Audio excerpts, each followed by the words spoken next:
Ngisukuma nokushaya izandla ngishayela uNtunsulu udunudunu umthandeni uSK umfoko amanqele. Ngithi mina SK mfowethu wayishaya damage control mfowethu wayishaya damage control kwathula umoya. Yezwa amathe abuyela kwasifuba kuthina ebesikutala ebese sithola umtalapho sikutalapha mfowethu ngamagama owakhulumile abekade nenhlabathi against thina ama-80s nama-70s including ama-early 90s amathe mfowethu sithi abuyele kwasifuba. Siyabonga-ke mfowethu ukuthi wenza i-damage control enhle kanjena.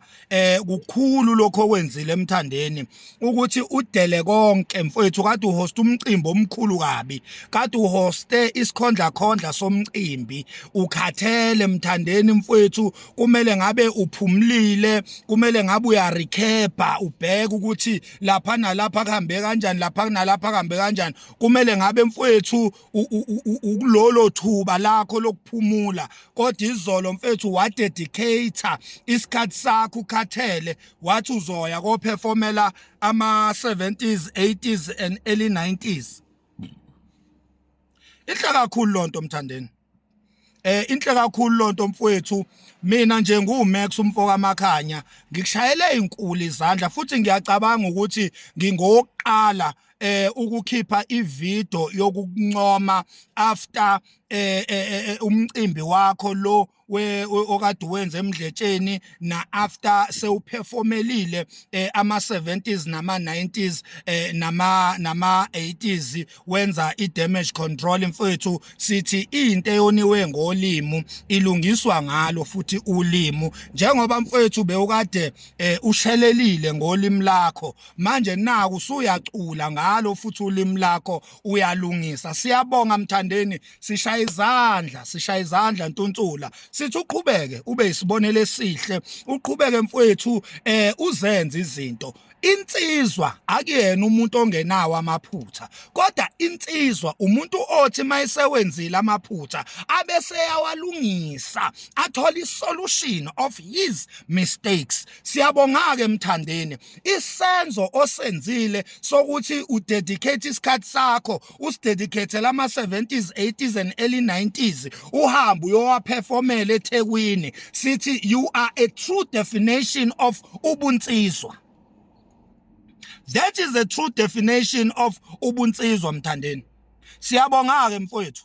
Siyabonga mfowethu. Wena umfowethu wena.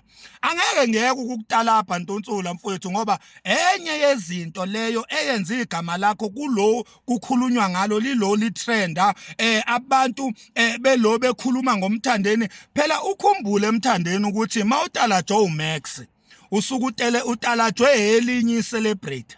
Mina ngiyicelebrate yonke indawo engihamba kuyo abantu bangijaha ngamakhamera bashutha nami abantu mina ngiyicelebrate nje abaculi bacela ukuphronyothwa yimina uyabona so mawutalajwe yimina mthandeni mfowethu usuku utalajwe icelebrate angeke ungatrendi utalajwe uMax ngeke uMax akayitalaphi ngumbane uMax utalapha insizwa ezifanele ukutrenda angiwatalapha amasimba mina uyabona ngavele ngisuke nje ngitalaphe uLokhuze ngavele ngisuke nje ngitalapha uMayogade ngitalaphe ini lenjalo ngavele ngisuke ngitalapha uMbeje